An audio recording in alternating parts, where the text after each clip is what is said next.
Well, welcome. Got a fascinating discussion today. I'm going to be interviewing Sinan Hanna. He's an expert on the church in Iraq. He's an Iraqi himself. And Iraq is a fascinating topic for Christians, just what's happened there in the last 10 to 20 years. And I just want to kind of unpack that with him. And so welcome. And Sinan, welcome to you. Thank you so much for having me today, and it's a great pleasure to talking to you today. Yeah, I appreciate that. Sinan, if you would, kind of unpack for people, what is the history, just going back the last 20 years, what's happened to the church, kind of put us in context of what we're dealing with and what the church has had to deal with. So the church in Iraq started in a very early, from the first century, when St. Thomas came to Iraq and evangelized, and the whole country was Christian for 600-700 years. And then after that, we, as a Christian, shared the country for 2,000 years with our brothers and sisters from other religions and minorities.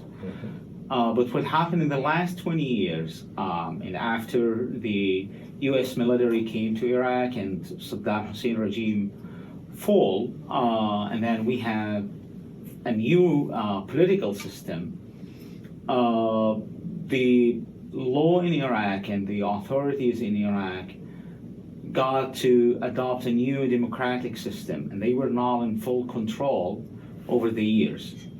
And as a Christian, we used to have 1.5 million Christians in Iraq, but with having that up and down political and security situation lead to decreasing the Christian population from 1.5 million to some 200,000 because of the general mess at the country, because of the security attacks, what happened in 2006 and 2007 of the civil wars.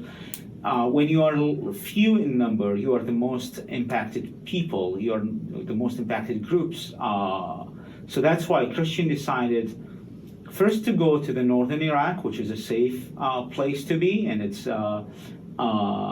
very different than the center and the southern part of Iraq, but also some of them, they immigrated to the west. So nowadays, we are very few in number comparative to 20 years ago. Wow. 20 years ago, 1.5 million down to 200,000 today.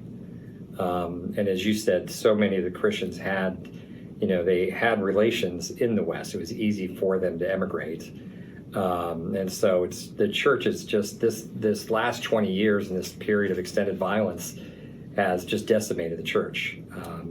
And some of that was from war, some of that was from ISIS, but the total effect has just been catastrophic on the church. Yeah, so over the 20 years, the Christians, they have a reason to leave.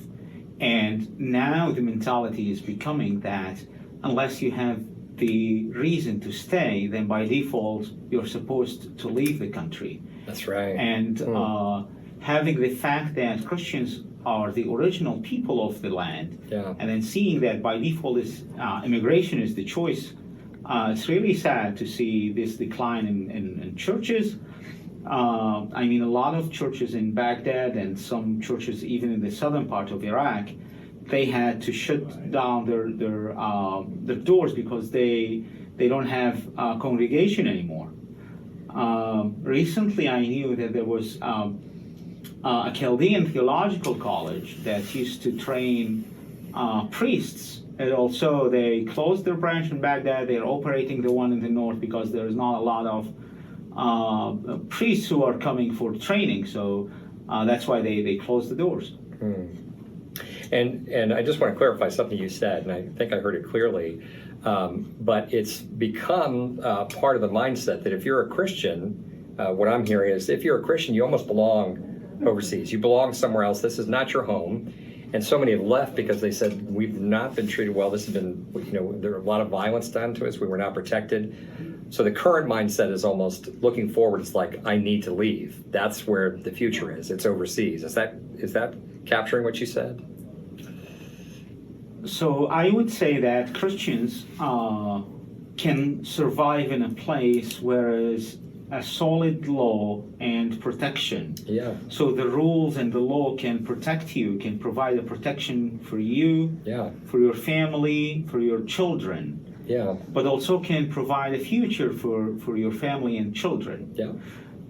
Because all of the community, except the Christians and some other minorities, they are part of the tribes. So back in Iraq, we have two kind of system. We have the government rule, and we have the police, and we have all of that. Mm-hmm. But we also have the tribal rule, Mm-hmm. which is if you come and prioritize, the tribal rule is over the government rule. Mm-hmm. Well, recently there have been some movement to balance things at least, but Christian doesn't have this kind of tribal mentality. That's right. So unless there is a government that can protect you, Yeah. that can maintain your rights, Yeah. that can listen to you at least, Christians cannot survive. Yeah. And so, again, just reflecting back to you, that's driving a lot of the immigration. And yet, what's happened, there's been so much of a loss of the church that what you're saying, again, is the mindset of the Christian is this is not our home. We really need to find the future exists somewhere else. It's almost become part of the cultural mindset of the Christian there. Would you say that? That is not becoming only the cultural, but that's becoming also the dream for them. Wow. Wow. So, boy. when the ISIS when ISIS attacked the Nineveh plain and drove some 65,000 Christians out of their village, and they only were able to carry themselves and their families and get out of the village for 3 years, staying in nowheres and in parks and tents, and with the work of all of the NGOs did, and with the work all of the churches did, and also having this so they are very close to the north, and the northern government welcomed them and accepted them. But still, that's not enough and that's not a reason to stay in the country. Obviously, 3 years later, even their village were liberated, but nowadays, already more than 50% left either to the west or they stayed in the north. Yeah. And are there historic lands being taken, or their family lands and properties being taken? So for lands and properties, they were taken, but now they are back after the liberation. The entire village was taken by ISIS, but now it's back. But still, when I get your house, and then return it back, a burnt house, it might take you years and years to rebuild that house to just bring it back in the original position, or to the original status where you left it. If I got your business and just return back the land for you, still there's a lot of reconstruction needed to be done before being able to practice life again normally. Yeah, we've very familiar with all that. We were helping, the refugees when they were driven out of their villages and meeting them, along the way, and then even trying to restore their livelihoods as they moved back. And we saw so much that, ISIS would come in and put a barrel of oil in the house and light it on fire, and it's just everything's ruined, poison the wells, etc. So very uphill battle trying to get people's lives put back together, and so that they can make a go of it, whether through they have the means to make a living or just even a place to live. It's been a lot of work. And maybe I'd like to get into the irony of this is that the Christians prior to the two Gulf Wars were not in a bad place. Like you said, there were 1.2 million Christians.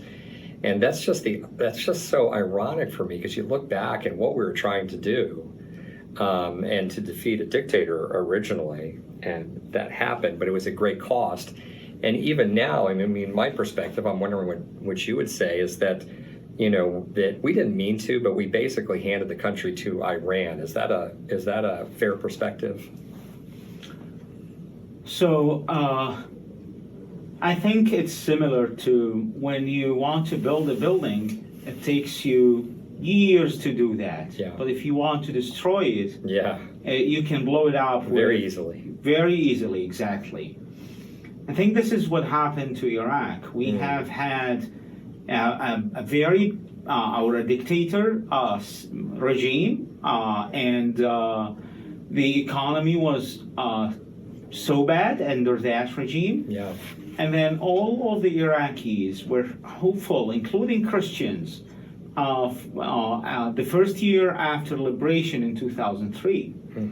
But we were disappointed when we saw that we are not even able to practice democracy again. So instead of having one man controlling the country for 35 years, we started having several ones still controlling and deciding the destiny of not only the Christians but everyone, and that's, yes, in the hands of a neighboring country.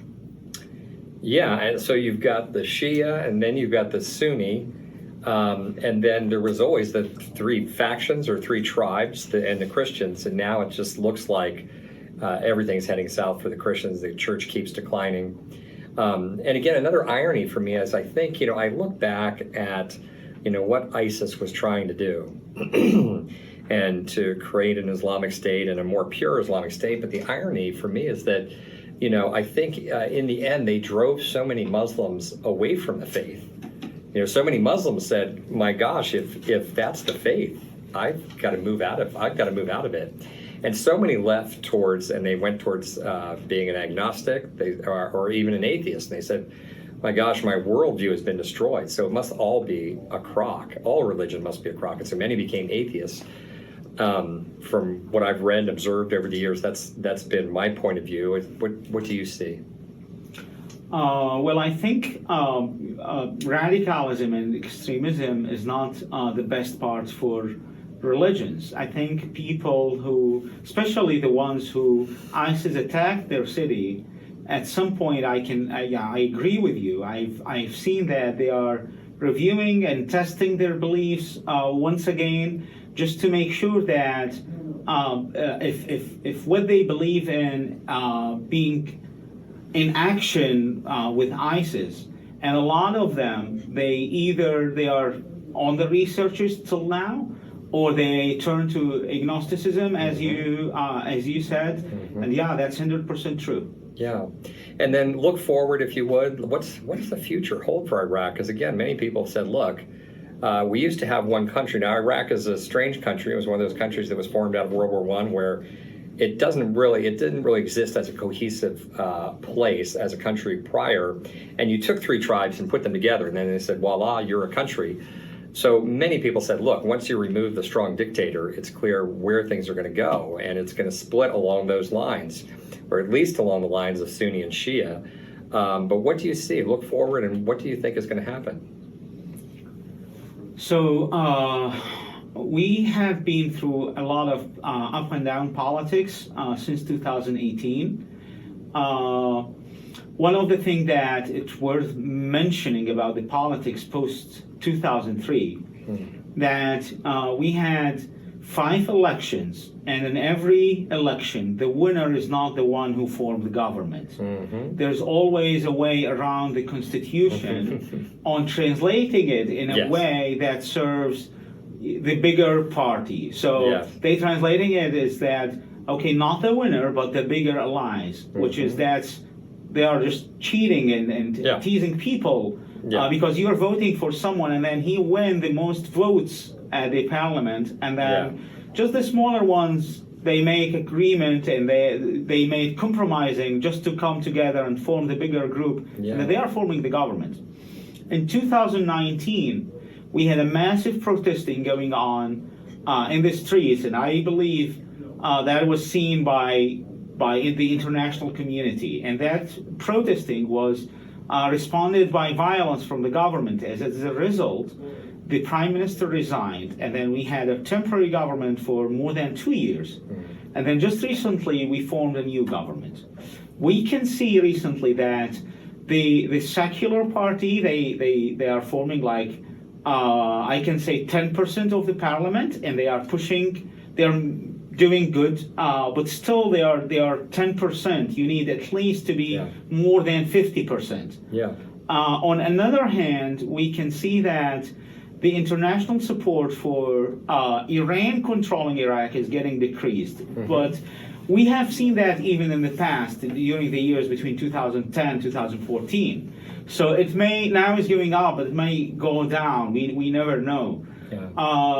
I am supportive to whatever, if splitting these tribes is for the good of Iraq, then okay. If staying as one Iraq and in unity is the best for Iraq, I'm okay with that, and I'm supportive of that. Because at the end, what we want is just to live in a country where we can have peace and we can be in peace with our neighbors. I mean, it's not about the tribe, it's not about the religion, because the tribe is something ethnic we born with. The religion is something in the heart that it's between the human and God. But the important thing is to have law and to have peace with others. Amen. Well, listen, thank you so much for the time. Thank you for stopping by, and we will be praying. And I would just urge everybody to pray for your brothers and sisters in Iraq. It's been very tough going, and there's just a lot of challenges. So just pray for the faith to thrive in spite of all that's happened, and that for God's Spirit to be poured out on this wonderful and amazing country with such a rich, rich history. So God bless you. Thank you, Sinan. Thank you, and God bless you. All right.